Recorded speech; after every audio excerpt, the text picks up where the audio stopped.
Thanks for joining us, everyone. In this video, you're going to learn about how different lifestyle factors affect your immune system. We're going to talk really briefly about some different cells of your immune system so that you have an idea of what they are and what they do.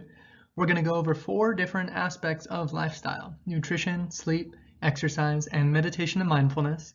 And we're going to give you some resources to dig into whichever ones you're most interested in. We're also going to talk about how to start implementing these things into your life. The immune system can be broken up into the innate immune system and the adaptive immune system.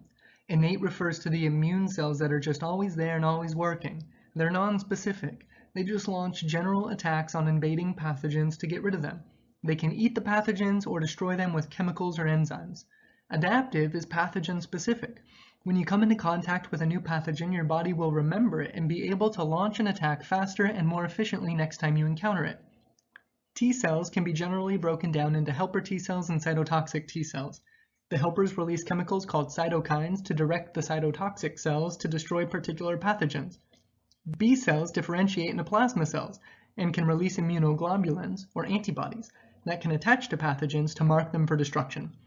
They can cause a series of enzymatic reactions to destroy the invader.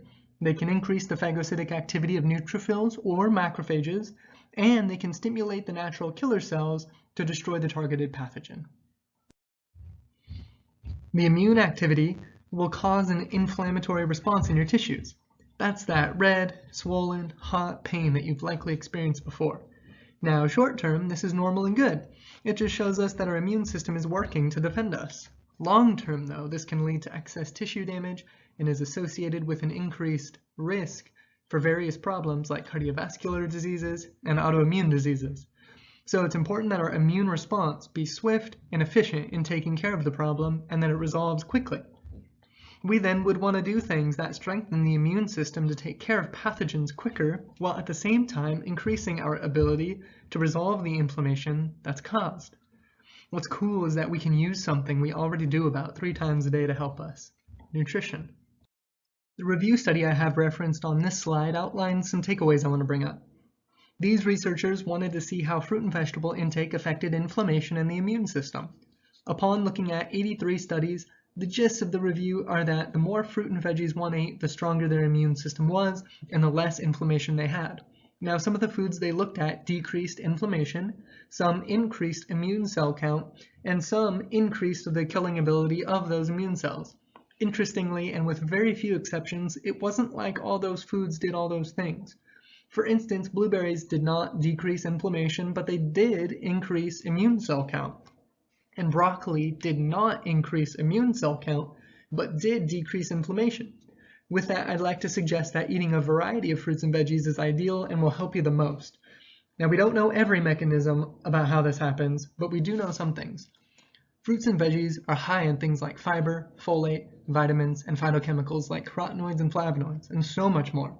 There's tons of chemicals in plants that we just don't know yet, but these big players play a key role for sure. Now, just to give you an example of mechanisms, your body can take what you eat and change it into the right thing so that it activates a pathway, or the thing you ingest can itself go and activate a pathway, causing a change. Here's a more concrete example. Soluble fiber can get into your colon where your bacteria can use it to create short-chain fatty acids. Those can bind to G protein-coupled receptors and decrease histone deactylase, which ultimately decreases inflammation. There's just so much of this going on in your body all the time, so giving your body these good constituents to use is really important. Here's a look at just one group of those phytochemicals we heard about on the last slide: carotenoids. These researchers reviewed the activity of carotenoids and their effect on the immune system. Carotenoids are the pigments that give plants their red, orange, or yellow color. There are a ton, and we eat just a fraction of them. Out of the many, many things that these researchers looked at, I wanted to share just a few highlights pertaining specifically to immune function. Curcumin, which is in turmeric, crocin and quercetin, which are in saffron, lutein, which are in things like spinach and kale, lycopene, which is in tomatoes, and beta-carotene, which are in things like carrots and sweet potatoes. All of these do different things to your immune system. And these are things that we eat regularly too. Maybe not saffron. There's so many more points to dive into. We took a very broad look at these things. The takeaway here, though, that I want to drive home is this: Fruits and veggies increase the amount of certain immune cells that you have, they increase the activity of those cells, and they help to decrease the amount of inflammation in your body. Altogether, this suggests that by increasing the amount of fruits and veggies you eat, you can improve your immune function. Now we cruised through that, and I'd like to commend some resources to you if you'd like to dig deeper into this topic. NutritionFacts.org is a phenomenal not-for-profit site run by Dr. Michael Greger. Every video on this site is pretty much just him pulling up study after study, synthesizing the information in each, and giving you a great understanding about pretty much any nutrition topic you could possibly think of. The videos are engaging, informative, and exceptionally well done. How Not to Die is Dr. Greger's book about nutrition's influence on our country's top 15 killers like heart disease, diabetes, infection, and more. It's a thoroughly researched book, and it's well written and engaging just like his videos. PCRM stands for the Physicians Committee for Responsible Medicine. Now, you don't have to be a physician to benefit from the information on this site. Their nutrition information is thorough, easy to follow, well-referenced, and accessible. If you're interested in digging deeper into nutrition and how it affects you, check these resources out. These are my references for the information that I presented. This section will highlight some of the most effective herbs for improving immune health.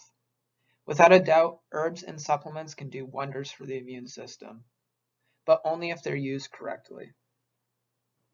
So what does it mean to use an herb correctly? There are a few things you need to be aware of before you take any herbs to enhance your immune system. First, every single human being is different, which means there's no perfect herb. An immune-enhancing herb that works for your friend may not necessarily work for you. Second, herbs are never a substitute for a healthy lifestyle. No matter how effective an herb is at bolstering the immune system, it won't do much good if you don't get enough sleep, have an imbalanced diet, and so on. The point here is, herbs and supplements should be used in combination with healthy behaviors. And most importantly, it's best to work with a healthcare professional to find the herbs that are the best fit for you. That being said, here are some, but certainly not all, of the herbs and supplements I'll be covering today. Vitamin D, black elderberry, turkey tail and shiitake mushrooms, and finally olive leaf extract. Vitamin D plays a critical role in immune health, yet it's so easy to overlook. Evidence suggests that vitamin D deficiencies can make people more susceptible to getting sick. There's also evidence that low levels of vitamin D can increase autoimmunity. This occurs when the immune system attacks your own cells. While there's a lack of data that looks at the effect of vitamin D supplementation directly on the immune system, it's clear that if you want to keep your immune system healthy, you need to keep your vitamin D levels in check. Ideally, you should get around 15 minutes of sun exposure every day to keep your vitamin D levels up to par. You may even need more sun exposure if you have darker skin. But for many people, getting enough sun exposure simply isn't possible or even practical. So if you're unable to get vitamin D the natural way, consider talking to your healthcare provider to see if they think supplementing vitamin D is a good idea. Black elderberry has natural antiviral properties. Research suggests these antiviral properties could reduce the severity and length of viral infections like influenza. Another study found that elderberry supplements reduced the duration and severity of colds after air travel. Black elderberry also contains a considerable amount of vitamin C, which is important for overall immune function and killing off infectious microbes that can get into the body. Next, I'm going to cover the two mushrooms, turkey tail and shiitake mushrooms. Several studies show that mushrooms are capable of enhancing immune function through a few different mechanisms. While there are many immune-modulating mushrooms out there, turkey tail and shiitake are featured here due to the evidence that's currently out there. Let's start with turkey tail mushrooms. These incredible fungi contain compounds called polysaccharopeptides, or PSPs. What's interesting about PSPs is that they are shown to improve the immune system's ability to kill tumor cells. Better yet, research shows that PSPs can also promote a healthy gut microbiome, meaning it can increase the number of healthy bacteria in your gut. It's well established in the literature that a healthy microbiome plays an important role in immune health. Next is shiitake mushrooms. One study found that consuming shiitake mushrooms every day can improve overall immune health and keep inflammation under control. But that's not all. Researchers also discovered that mouth rinses containing shiitake can kill pathogenic or disease-causing bacteria while sparing healthy bacteria in the mouth. While olive leaf extract is best known for its antioxidant content, research shows it has some immune-enhancing properties as well. One study, for example, found that olive leaf extract stimulates and regulates immune function. The research specifically found that olive leaf extract could increase the body's ability to fight infections and even tumor cells by increasing the number of natural killer and CD8 cells. It was also found that olive leaf extract balances the immune system and prevents it from becoming overactive. This is important because when the immune system becomes overactive, it can, in some cases, attack your own cells. When this happens, it's called autoimmune disease.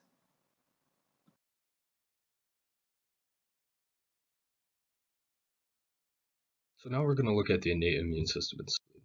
Sleep and the immune system are bidirectionally related. Substances in the immune system, particularly various cytokines, are involved in the regulation of spontaneous sleep. Several studies in humans have found a reducing effect of sleep on total leukocyte count, total monocyte count, lymphocyte count, and the major lymphocyte subsets, including natural killer cells. As for granulocyte subsets, basophils and eosinophils, these were not found to be affected by sleep. Since most studies have reported that sleep reduces numbers of various leukocyte subsets in the blood, it is hypothesized that there is a redistribution of the cells from the circulation to different tissues. Now, for the immune cell proliferation, the impact of sleep on functional parameters has also been investigated. It's a little different. During both the night of and the morning after total sleep deprivation, natural killer cell activity was reduced in healthy humans.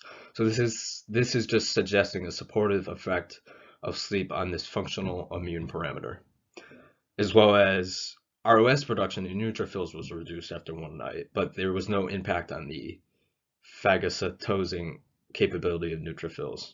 That is the ability to take out bacteria and destroy it. Vaccination is reflective of the adaptive immunity. However, I thought it was pertinent to know the effect of sleep on the immune response to vaccination. It was found in one study that restricting sleep to 4 hours per night for after inoculation with a vaccination against influenza, the influenza antibody was reduced in the restricted group compared to those getting 7.5 to 8 hours of adequate sleep. Similar results were seen with hepatitis A, B, and H1N1. This is just to say that if and when a vaccination is created for SARS-CoV-2, that there's just something to keep in mind. Note the paper reference shows more results, and I urge you to check it out. So sleep's effects on infection outcomes. So since infections can increase and intensify sleep, it is hypothesized that sleep is an important response of the body to help fight infections. That is, you get sick and you sleep. Self-reported short sleep patterns are associated with an increased risk for the development of the respiratory disease of pneumonia. As reflective of various studies using animal models, sleep is important for fighting bacterial and parasitic infections. All in all, let it be noted that people reporting a short sleep duration in the weeks before they received nasal drops containing a common cold virus, such as the rhinovirus, had an increased risk of developing a clinical cold. So several aspects of the influence of sleep on the immune system remain to be explored, and I urge you to check this out. But how much sleep do we need? Now, there is no magic number for all in terms of the amount of sleep you should receive each night. However, here are some recommendations made by the CDC and American Academy of Sleep Medicine. They're meant to be more of a public health guidance, as sleep needs are determined by a complex set of factors. And here are some sleep myths. Experts reviewed some common myths present throughout the internet. This is important as these statements drive our health-related behavior patterns that affect our overall health and immune system. Some listed here include things such as being able to fall asleep anytime, anywhere is a sign of a healthy sleep system, when in fact excessive daytime sleepiness or the ability to fall asleep anytime, anywhere can result from sleep deficiency. Now for the wake and sleep cycle compared to light. Many of us know that our circadian rhythms are regulated by exposure to light. We also found that when humans are exposed to a light stimulus in the late biological day / early biological night, that stimulus produces a phase delay shift. So right before you go to bed, you're exposed to light. And this phase delay shift is correlated with the amount of melatonin secreted from the pineal gland, the important hormone that drives and induces sleep. And the light stimulus was dependent on a variety of factors, including the luminosity of the light, so the quantitative amount of electromagnetic energy, and the intensity of the light. The time of day, night versus day, the duration of the stimulus, how long you looked at the light, 1 minute versus staring at your phone for an hour at night, as well as certain wavelengths, such as light from specifically the blue wavelength, which is the backlight in most laptops, tablets, and computers, shown to be correlated with macular degeneration and an interruption of melatonin synthesis before bedtime. Blue light blockers seem to be a newer trend these days for those who are constantly on their devices for work or leisure, but one study found a lack of high-quality evidence to support the use of these in the general population. Obviously, before anything, it's advised to see a medical professional. If you find relief with perhaps a good quality pair, then power to you and keep doing it. Just know research is still being done in these spectacles, and you can take other precautions, such as being conscious of how close your face is to your screen. Every now and then, look off and focus on something in the distance. Take frequent breaks. Use various night shifts that are built into most devices. Lastly, just be conscious of your posture when doing work on your device. Some other factors. Our core body temperature is decreased with sleep compared to the day, and maintaining this core body temperature is pertinent for constant uninterrupted sleep. Heat load suppresses the decrease in core body temperature, and humid heat exposure further increases wakefulness. Cold exposure in real-life situations with bed covers shows no significant difference when observed with sleep. However, this study also indicates that cold exposure significantly changes cardiac autonomic activity during sleep, so part of the nervous system that affects your heart rate, without affecting the sleep stages. It's been suggested that the onset of major cardiovascular events is triggered by sleep stage fluctuations in this part of the nervous system, the autonomic nervous system. So even though you may be sleeping fine in the winter without a heater, it may have a negative impact on your overall health. Lastly is to just be conscious of your caffeine intake before bed, and given that this is just for public health awareness, it is important to consult a doctor before making any changes to your sleep routine. And here are my references here. In this section, we will discuss how exercise and physical activity affect the immune system and what the recommendations are for maximizing immune system function. First, I'd like to go over the difference between physical activity and physical exercise. Physical activity includes anything that moves the body and increases the heart rate. This can be a variety of things, from cleaning, yard work, playing with the kids, family members, or friends, anything that requires an increased amount of energy to perform. Physical exercise is a more specific set of movements intended to improve a given area of physical function through acute stress to that system. For example, strength exercise, where repetitions are performed with resistance to improve muscular function. Both are important in moderation and should be performed according to your personal abilities and goals. There are several types of exercises that can be performed. For the purposes of this video, we will focus on cardiovascular as well as some mind, body, and breathwork exercises. Cardiovascular exercise is also referred to as aerobic exercise because it focuses on training the body's ability to exchange oxygen to meet the energy demands required. It includes exercises such as walking, jogging, or biking, which increase the heart rate for a sustained amount of time to improve heart health and function. The recommendations for cardiovascular exercise to improve immune support are moderate to high intensity for a short to moderate duration of approximately 30 minutes. It is also shown that periods of isolation or confinement can elevate glucocorticoids, which can suppress immune function, specifically lymphocyte proliferation, which plays a key role in fighting infectious agents. Cardiovascular exercise has been shown to mobilize these immune cells in the body. The American Heart Association recommends 75 to 150 minutes of cardiovascular exercise per week, with some studies recommending up to 300 minutes per week. In either case, remember that to spread it out throughout the week so it is not all done at once. In general, it is recommended to spend less time sitting. Even things like taking a short walk or just standing, stretching, and moving your legs when you're spending a lot of time seated can be very beneficial. Note that if you have any pulmonary symptoms, such as cough or shortness of breath, then exercise should be reduced or avoided until you fully recover. Other methods of exercise which can support the immune system include mindfulness and mind-body exercises focused on breath work and sustained postures or controlled movements. Tai Chi focuses on the movement and flow of energy through the entire body. Qigong is similar and focuses on specific parts of the body, such as clearing the mind or energizing the lungs. Both utilize a combination of focused breathing, proper posture, and a form of movement meditation, and have been shown to increase the effectiveness of natural killer cells as well as lymphocytes in the body.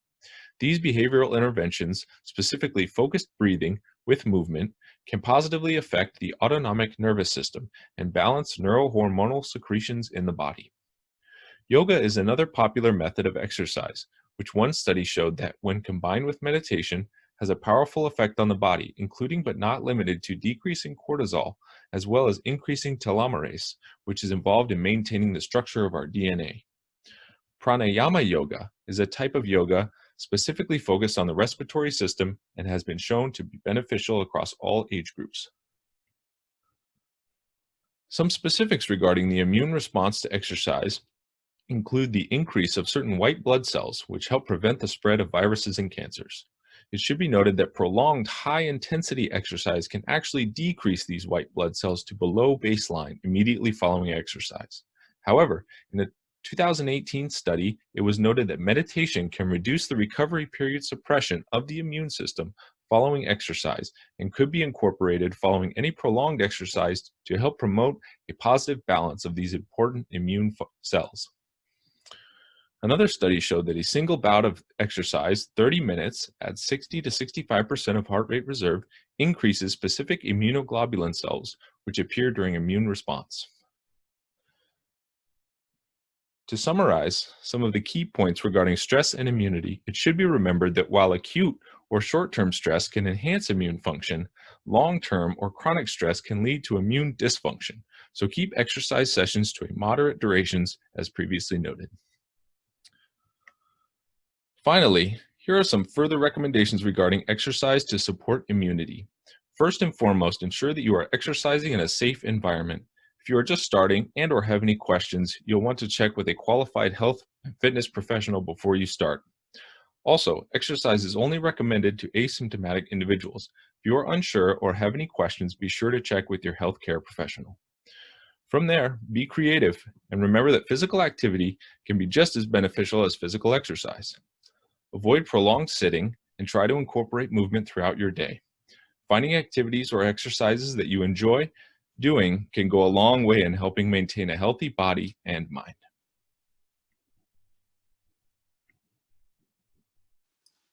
This presentation is on meditation and mindfulness, tools for stress reduction and immune support. Mindfulness can be thought of as moment-to-moment, non-judgmental awareness, cultivated by paying attention in a specific way that is in the present moment and as non-reactively, as non-judgmentally, and as open-heartedly as possible. A quote by Jon Kabat-Zinn, who brought mindfulness meditation, borrowed from the Eastern traditions, into the scope of Western research and Western society at large. Mindfulness is not strictly a meditative practice. It can be cultivated during everyday activities. A way to practice mindfulness is to simply pay attention to whatever is perceived by your senses in the present environment, perceiving and feeling every aspect of your senses. By this I mean feeling the breeze on your skin, hearing the birds chirping up above, seeing the wind rustle upon the leaves in the trees, etc. There are a number of postures you can choose from for meditation. The purpose of seated postures is to allow for ease of breath and comfortable alignment of the spine. Here is a diagram with a couple postures to choose from. Generally, people think of sitting in full lotus or half lotus for meditation, but personally, after about 5 years of practicing meditation, I still use Burmese posture because I can't pretzel my legs into lotus positions. Is very difficult for Westerners, people who primarily sit in chairs unless you have a lot of flexibility. Also, another option is just simply choose a cross-legged position that feels comfortable for you. or to sit in a chair. Here are some cushion examples. A meditation cushion is called a zafu. They come in a number of forms. They're rather comfortable and nice to have, but are not necessary. I added an improvised example for any beginner to be able to use with items that they have at home. All you need is a pillow and a folded up blanket. The pillow, or if you wish to use another blanket, provides cushioning for your legs and ankles, while the folded up blanket elevates your hips above your lower legs, which provides a rather stable base for sitting for an extended period of time. I will preface this by saying that mindfulness-based interventions, or MBIs for short, are the umbrella term for mindfulness meditative practices used within the literature. MBI's most well-researched benefit have been their effect on enhancing self-regulation through enhancement of three components: attentional control, emotional regulation, and self-awareness. Attentional control is the capacity to keep your mind on task. Emotional regulation is the capacity to diminish emotional swings. Self-awareness is the capacity to maintain a realistic awareness of your thoughts, emotions, and behavior. These all combined enhance your self-regulation, which allows you to non-judgmentally regulate your thoughts, emotions, and behavior. MBIs have been shown to reduce symptoms of anxiety and depression in people with anxiety or mood disorders. MBIs have been shown to have positive effects on physiological markers of health, including enhanced immune function and decreased inflammation. These reported benefits have been postulated to be mediated by a reduction in stress. Through evaluation of neuroimaging studies, MBIs have been shown to enact changes in brain structure and connectivity, generally in areas related to self-reference, mind-wandering, emotional processing, and executive control, wherein executive control is synonymous with self-regulation. Decreases in stress were associated with a reduction of gray matter in the amygdala, which is involved in emotional processing. Here are some resources you may find useful. Apps. Insight Timer is my favorite due to its free timer feature with options of relaxing background sounds and bells for initiating and ending the session, which is so useful for maintaining focus on the breath and not on how much time is left to your sit. Calm and Meditopia are great apps as well that have fantastic guided meditations, but they are subscription-based apps with some free features. Books. Mindfulness in Plain English is a highly praised book for anyone wishing to learn more about mindfulness. You may be able to find a free PDF lurking around the internet, but the book is only $12 to $17. Mindfulness, a practical guide to awakening, has similar praise and is in a similar price range of $12 to $20. Videos. I highly recommend these videos for an introduction to meditation. Mingyur Rinpoche is a phenomenal meditation teacher and a Buddhist monk with a great sense of humor. How to Meditate for Beginners is another intro video, which actually draws its instructions from Mindfulness in Plain English and utilizes some drawings and pictures for the visual learners. Websites. This Live and Dare blog page is a great write-up on meditation cushions and is where I found most of the images I used in this presentation.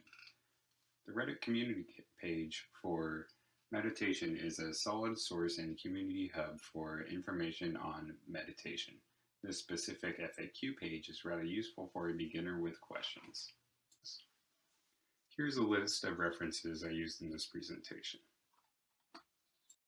In this final part of our presentation, we will be discussing things that you can do to help yourself take steps to better health and wellness. In the process, we are going to cover these components. Number 1, what are healthy changes about? Number 2, important components of making progress. And number 3, making it practical. That's where we will be covering an example of how you can be involved in helping yourself find solutions and continue in your journey to health and wellness. So what are healthy changes about? Let's take the example of making healthy dietary changes. It's not about depriving yourself of calories or even shedding extra pounds. It's about learning how to best assist in fulfilling your body's needs in a way that it can function at its best and therefore help you to function at your best. Healthy changes are also not only about doing helpful things for your body, but also about adopting changes that continue to lead you on the upward path because they are realistic, achievable, and most importantly, maintainable. There is a lot out there about health, but it is safest to check and make sure that what you choose to do are needful for you, that it accomplishes what it promises, and that it is appropriate for you in your current place and context. So with that, let's move on to talking about components of making progress. Here are 4 steps to breaking a habit shared by the Addiction Center. Number 1, take small steps to setting patterns. Habits need time to settle or unsettle. Breaking away from some habits may lead to withdrawal, so address in ways that will best help your body to adjust. Number 2, stay away from temptations that feed your addiction or bad habits. Identify what are some triggers and temptations that feed or increase the power of an addiction or habit that you are seeking to break. Form a plan or intervention to help to best remove or decrease their power to hold you back. Number 3, replace your old habits with new similar ones. If you take away something, it's important to replace it with another so that whatever you just removed won't easily come back to reclaim its space in your life. Replace with something that is similar yet doesn't feed the addiction that will best take the place of it. And number 4, ask relevant questions and love and respect yourself. You can ask questions like, will this help myself now as well as in the future? In loving and respecting yourself, love yourself enough to stop yourself from doing damage to your present and future. We've all made mistakes and have done things that ended up hurting our mind and body, but today is the day we can learn from them. Take hold of what you know has resulted from those decisions, and think about whether or not you'd like to relive that pain over and over again. Keep your goal of what your new habit you want to form or what habit you want to break in mind, and stick to achieving it one step at a time. With that, let's move on to making it practical. In making changes, it is most helpful to test and see for yourself what gives you lasting results rather than just going by what others say. In case you are interested in additional ways that can help make lifestyle changes more doable, manageable, and maintainable, here's a list.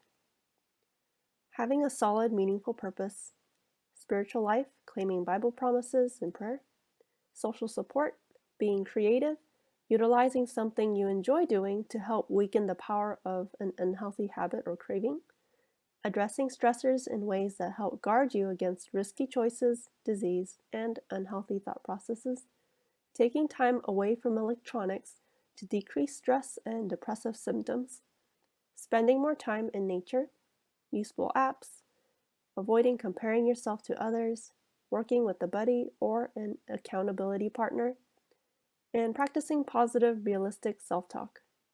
An example of this is finding what doesn't work is one more step towards finding what works. Now, here are some questions that you can ask yourself to help in making a personalized plan. Feel free to pause the video and give yourself sufficient time to write down your thoughts and intervention plan. Remember, the more realistic you make this process, the more helpful it will be for you. What healthy lifestyle practice am I wanting to do? What are my reasons? What are my motivations? What will help keep these motivations from diminishing or being forgotten? Is it going to do what I think it will do for me? What is best for me? Do I have evidence to back it up that it will really work? List and write down all your goals that you'd like to see yourself accomplish. Also note which ones are the most realistic for you to do. Prioritize them in a way that shows what is most important to least important for your life at the moment.